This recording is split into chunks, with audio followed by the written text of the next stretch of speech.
dalam materi perdagangan internasional, standar kompetensi kita adalah memahami perekonomian terbuka.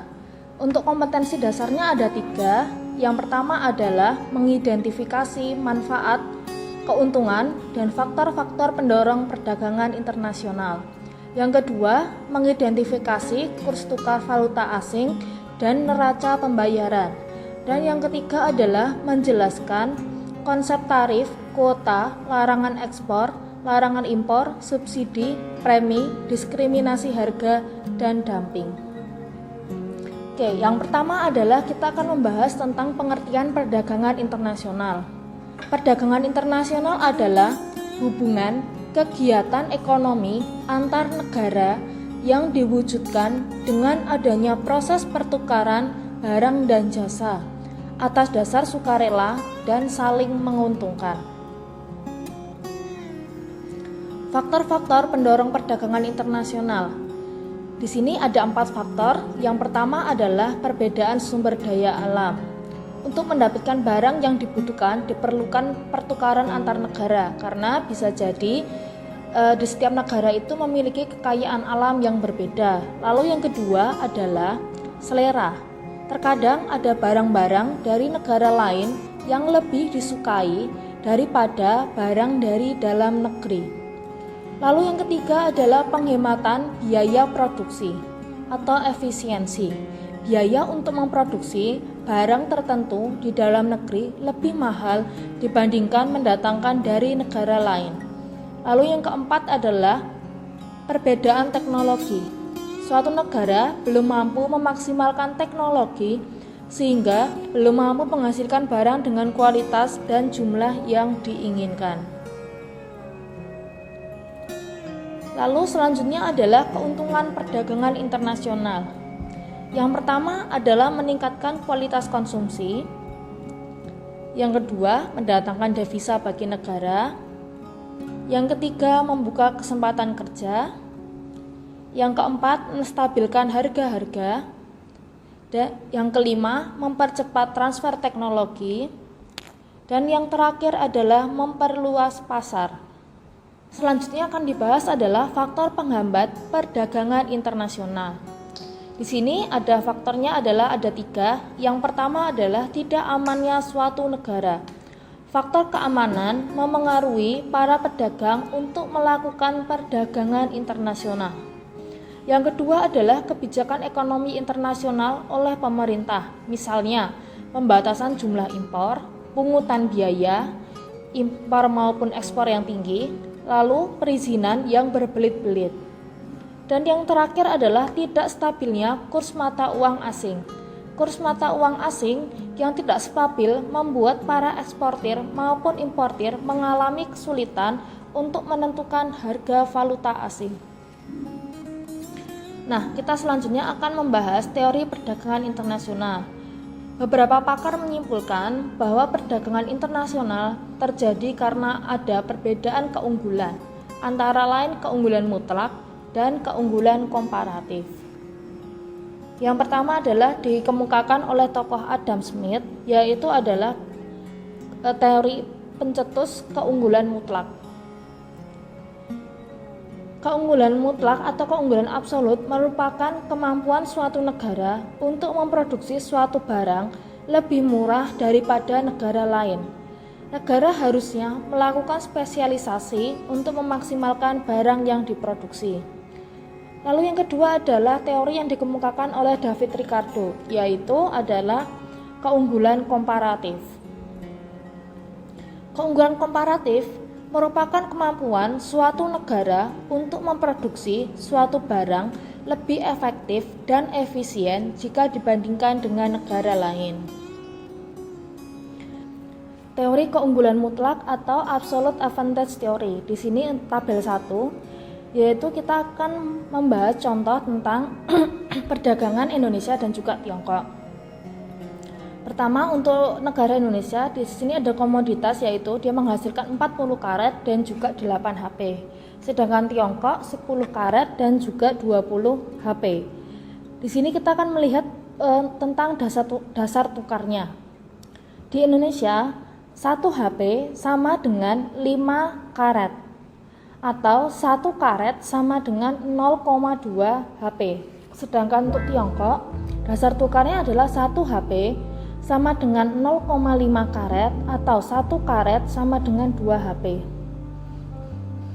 Dari ilustrasi di atas dapat disimpulkan bahwa Indonesia memiliki keunggulan mutlak pada produksi karet dan Tiongkok memiliki keunggulan mutlak pada produksi HP. Berapakah banyaknya produksi karet di Indonesia dan HP di Tiongkok setelah spesialisasi? Nah, di sini setelah adanya spesialisasi, maka terjadilah tabel 2, yaitu di sini Indonesia menspesialisasikan untuk berjualan karet, yaitu sebanyak 80 karet, lalu Tiongkok akan menspesialisasikan diri berjualan HP. Karena telah adanya spesialisasi, maka masing-masing negara dapat meningkatkan keunggulan dari barang yang dihasilkan. Lalu kita akan membahas tentang penjelasannya bagaimana tentang teori keunggulan mutlak yang ada di dalam tabel 1 di slide sebelumnya. Di sini adalah tabel 1, yaitu adalah hasil produksi karet dan HP oleh Indonesia dan Tiongkok sebelum adanya spesialisasi. Kita lihat dahulu untuk Indonesia. Kita bandingkan, tadi kan ada 2 komoditas, yaitu karet dan juga HP. Masing-masing yaitu 40 karet sama dengan 8 HP. Nah, kedua ruas sama-sama dibagi 8.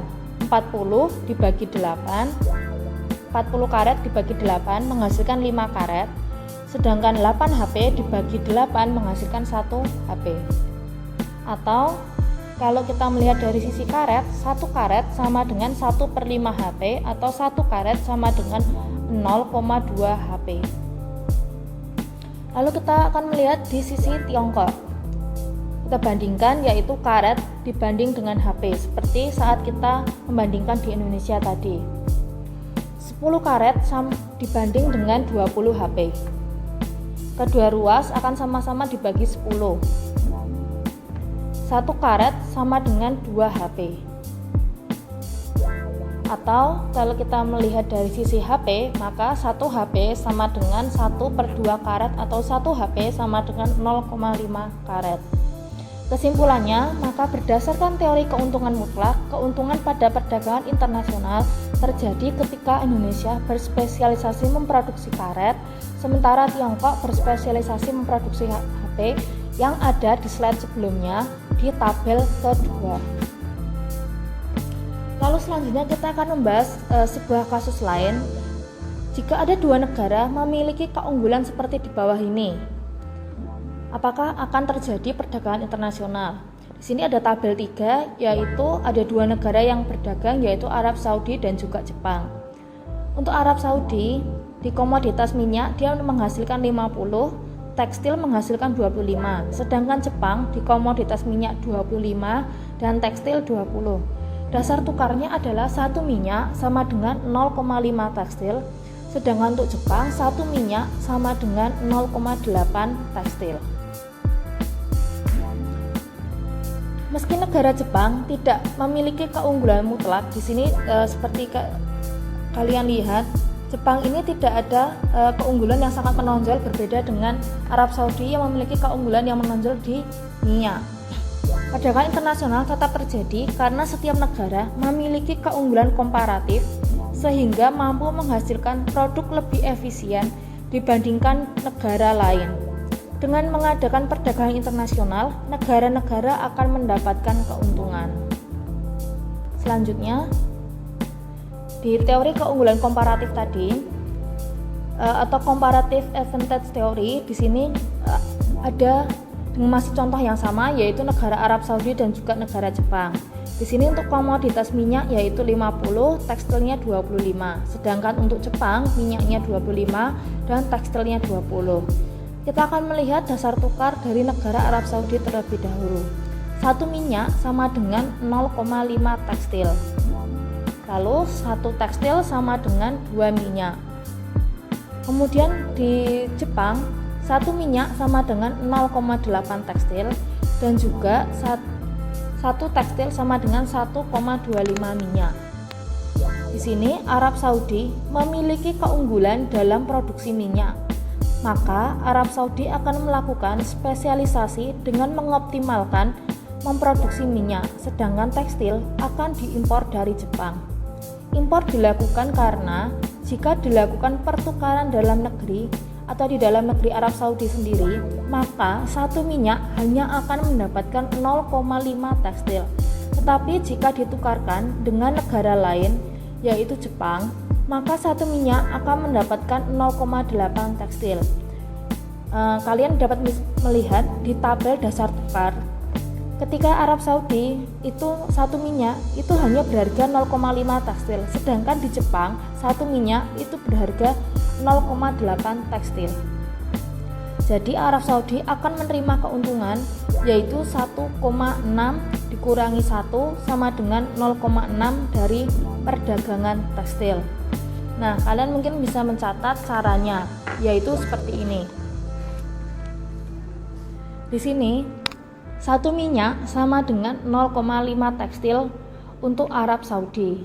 Sedangkan untuk negara Jepang, satu minyak sama dengan 0,8 tekstil.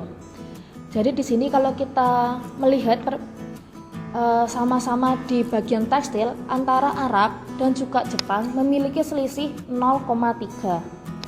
Maka satu minyak sama dengan 0,8 tekstil. Yang Jepang tadi kan 0,8 tekstilnya. Lalu dibandingkan dengan 0,5 tekstil punyanya Arab. Maka satu minyak sama dengan 0,8 dibagi dengan 0,5. Maka satu minyak sama dengan 1,6 tekstil. Maka keuntungan yang didapat oleh Arab Saudi dalam perdagangan ini maka 1,6 tekstil dikurangi dengan 1 tekstil sama dengan 0,6 dari perdagangan tekstil. Begitu juga sebaliknya, Jepang meskipun tidak memiliki keunggulan jika dibandingkan dengan Arab Saudi, tetapi di dalam negeri Jepang memiliki keunggulan memproduksi tekstil. Maka Jepang akan mengoptimalkan memproduksi tekstil dan mengimpor minyak dari Arab Saudi. Dengan mengimpor minyak, maka Jepang akan mendapat keuntungan. Karena di dalam negeri, satu tekstil akan mendapatkan 1,25 minyak. Sedangkan di luar negeri, satu tekstil akan mendapat 2 minyak. Di sini kalian dapat melihat dasar tukar untuk tekstil di masing-masing negara.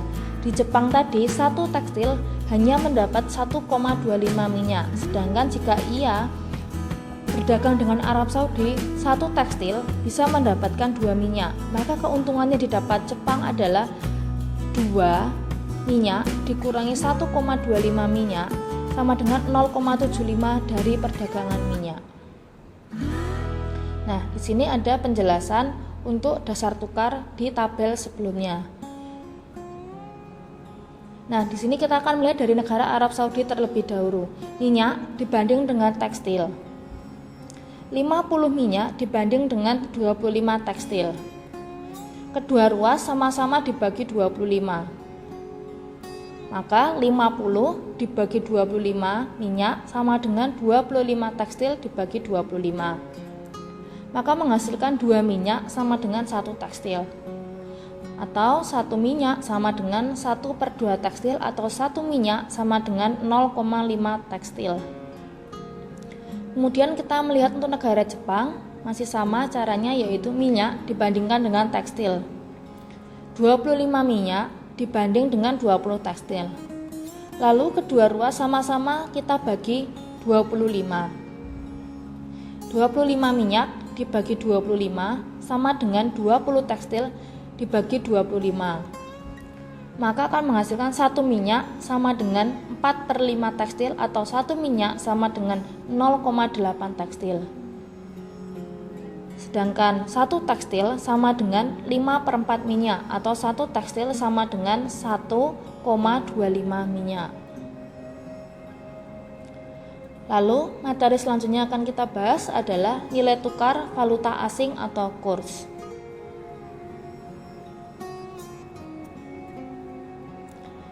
Kita akan membahas valuta asing, devisa, dan kurs. Nah, di sini Indonesia mempunyai mata uang rupiah, sedangkan negara lain memiliki mata uang negaranya. Nah, karena setiap negara itu memiliki mata uang sendiri-sendiri, dalam perdagangan internasional terdapat kesepakatan dalam menentukan mata uang apa yang akan dipakai. Indonesia tidak selalu mendapatkan mata uang rupiah ketika mengekspor barang, terkadang mendapatkan dolar, yuan, ringgit, dan lain-lain. Mata uang asing yang beredar di Indonesia itulah yang disebut valuta asing atau falas.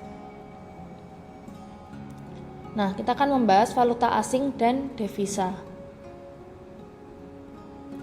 Valuta asing yang memiliki catatan kurs resmi di Bank Indonesia disebut sebagai devisa. Devisa adalah segala mata uang asing yang beredar di dalam negeri suatu negara dan telah memiliki catatan kurs resmi di Bank Sentral atau kalau di dalam Indonesia yaitu Bank Indonesia. Fungsi dan sumber devisa. Kita akan melihat fungsi terlebih dahulu. Yang pertama adalah sebagai alat tukar internasional, yang kedua adalah alat pembayaran hutang luar negeri, dan yang ketiga adalah stabilitas nilai mata uang. Sedangkan sumber devisa yaitu yang pertama berasal dari ekspor barang dan jasa, pinjaman luar negeri, dan juga bunga atau pendapatan investasi. Di sini kita akan melihat tentang nilai tukar falas atau kurs. Impor beras dari Vietnam 935.000 dong per ton dan impor beras dari Thailand 31.250 baht per ton. Dari kedua ilustrasi di atas, beras dari negara mana yang paling murah?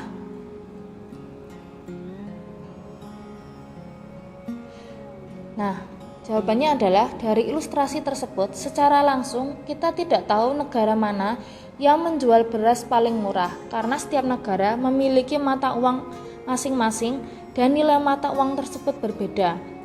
Meskipun demikian, setiap negara masih bisa melakukan perdagangan internasional karena satu mata uang memiliki nilai tukar dengan mata uang lain atau biasa disebut dengan kurs.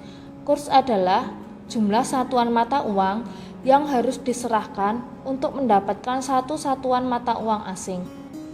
Setiap mata uang memiliki nilai tukar yang berbeda. Hal itu dikarenakan aktivitas permintaan dan penawaran mata uang tersebut. Nah, di sini perubahan kurs dari segi penawaran. Kita akan melihat untuk kurva yang pertama.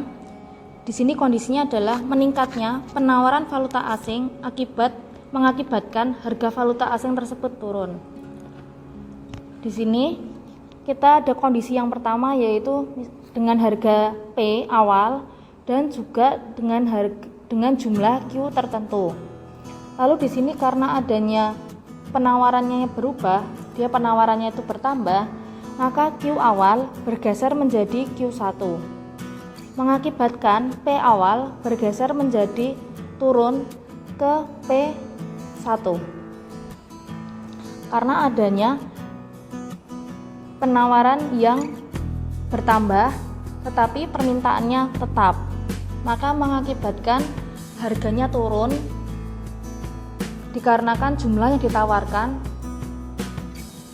bertambah dari penawaran yang sebelumnya. Lalu kita akan melihat di kurva yang kedua. Di sini adalah kondisinya adalah menurunnya jumlah valuta asing yang ditawarkan mengakibatkan harga valuta asing tersebut naik.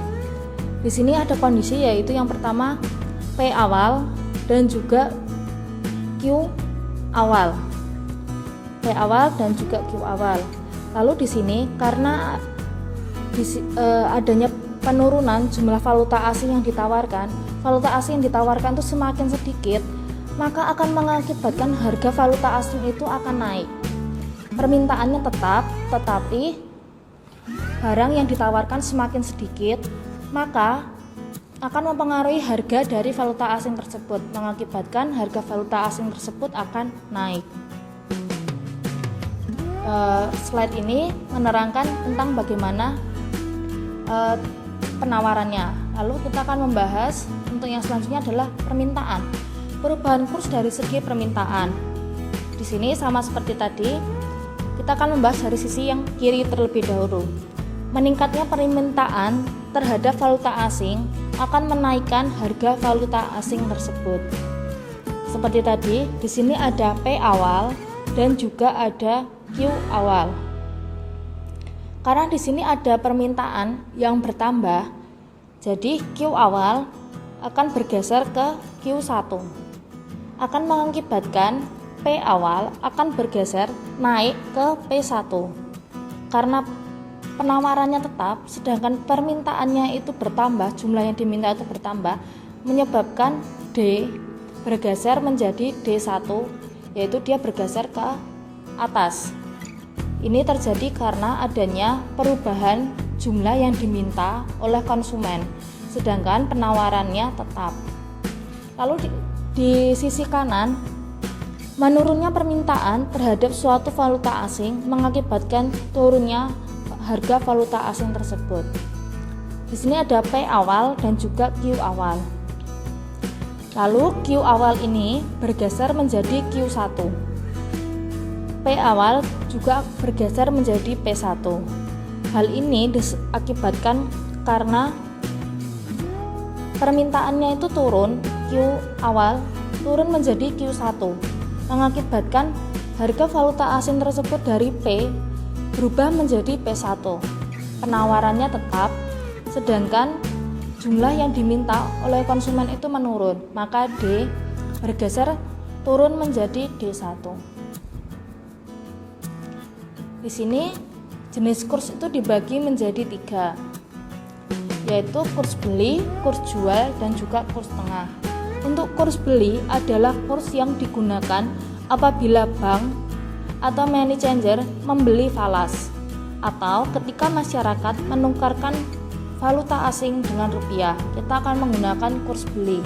Sedangkan kurs jual adalah kurs yang digunakan apabila bank atau money changer menjual valuta asing atau ketika masyarakat menukarkan rupiah dengan valuta asing.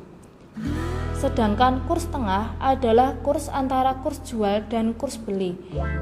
Cara mencari adalah dengan menjumlahkan kurs jual dan juga kurs beli, lalu kemudian dibagi menjadi 2. Kita akan melihat penerapan kurs jual dan juga kurs beli. Di sini ada bank dalam negeri. Kalau ada bank kita akan membutuhkan valuta asing, maka kita akan menggunakan kurs jual. Kalau mata uang dalam negeri, kita akan membutuhkannya kurs beli.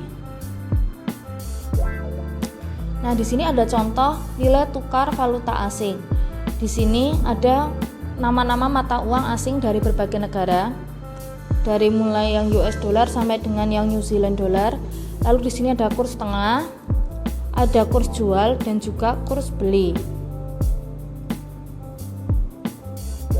Nah, kita akan melihat contoh perhitungan. Di sini sebagai contoh, 1 dolar belinya itu adalah 11.270 rupiah.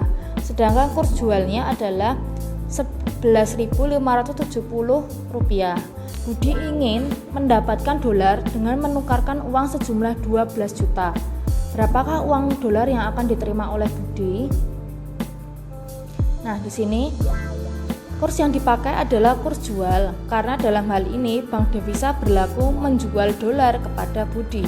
Maka 12 juta dibagi dengan 11.270 dikalikan dengan 1 dolar, maka menghasilkan dolar yang akan diterima Budi yaitu adalah 1.664,77 dolar.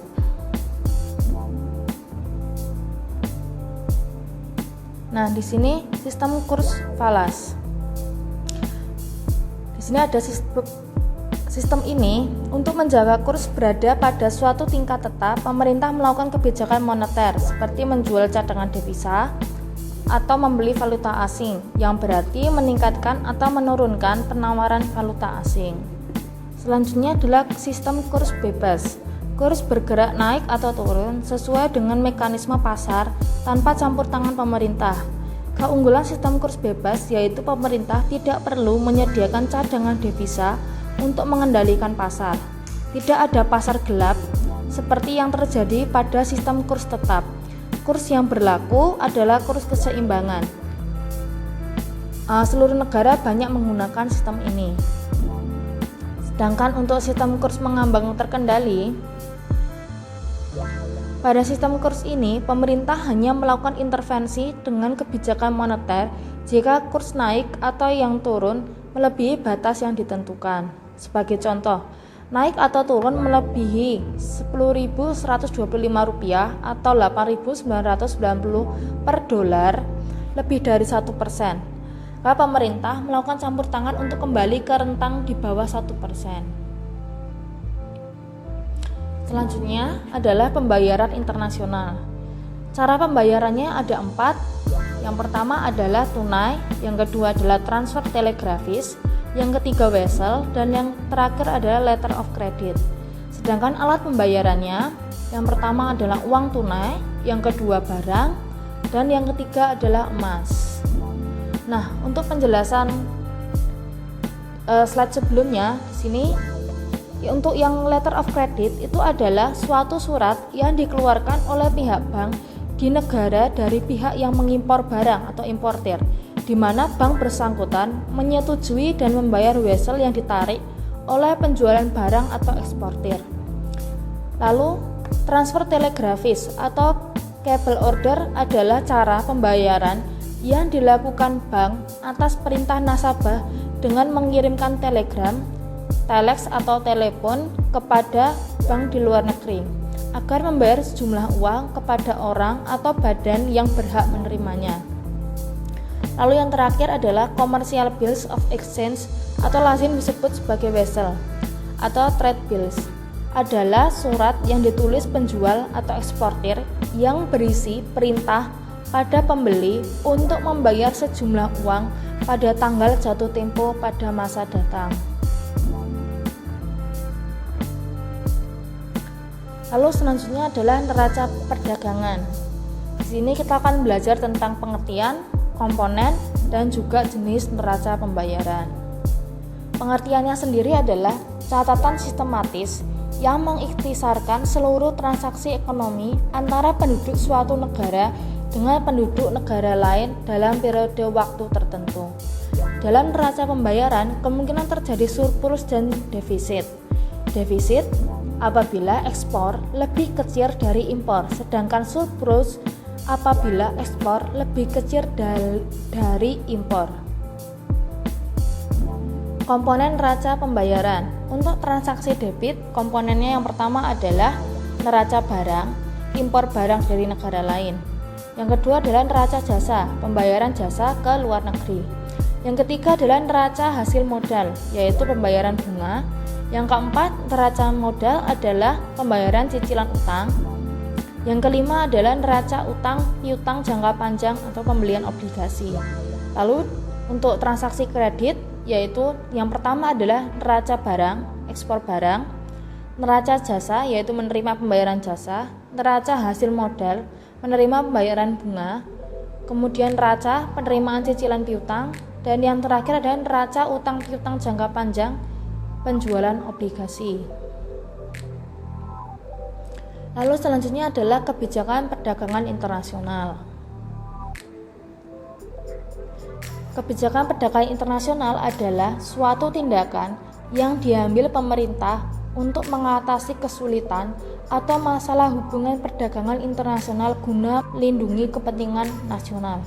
Untuk kebijakan impor sendiri, yaitu yang pertama ada kuota, tarif, subsidi, dan yang terakhir adalah larangan impor. Sedangkan kebijakan ekspor, yang pertama adalah diskriminasi harga, yang kedua premi atau subsidi, yang ketiga dumping, yang keempat politik dagang bebas, dan yang terakhir adalah larangan ekspor. Untuk kebijakan impor sendiri, yang pertama adalah kuota. Kuota merupakan jumlah yang ditetapkan untuk suatu kegiatan dalam suatu masa atau suatu waktu tertentu. Yang kedua adalah tarif. Kebijakan tarif diambil pemerintah dengan menetapkan tarif tinggi untuk mengimpor suatu jenis barang. Dan yang ketiga, subsidi. Juga disebut subvensi. adalah bentuk bantuan keuangan yang dibayarkan kepada suatu bisnis atau sektor ekonomi supaya harga barang produksi dalam negeri dapat ditekan. Pemerintah memberi subsidi pada produsen dalam negeri. Dan yang terakhir adalah larangan impor. Bisa jadi dilakukan untuk membalas tindakan negara lain yang telah terlebih dahulu melarang impor barang suatu negara. Selain itu, larangan impor dapat pula dilakukan untuk menghemat devisa. Selanjutnya adalah kebijakan ekspor. Yang pertama adalah diskriminasi harga. Diskriminasi harga adalah suatu tindakan dalam penetapan harga barang yang berbeda untuk suatu negara dengan negara lainnya. Yang kedua, pemberian premi atau subsidi. Kebijakan yang diambil pemerintah untuk memajukan ekspor adalah dengan memberi premi kepada badan usaha yang melakukan ekspor berupa bantuan biaya produksi serta pembebasan pajak dan fasilitas lain. Yang ketiga adalah dumping. Dumping adalah kebijakan yang diambil oleh pemerintah dengan menetapkan barang ekspor atau harga barang di luar negeri lebih murah daripada harga di dalam negeri. Yang keempat adalah politik dagang bebas, merupakan suatu kebijakan yang membuat masing-masing pemerintah memberi kebebasan dalam ekspor dan impor. Dan yang kelima adalah larangan ekspor, merupakan kebijakan suatu negara untuk melarang ekspor barang-barang tertentu ke luar negeri. Penyebabnya adalah alasan ekonomi, politik, sosial, dan budaya.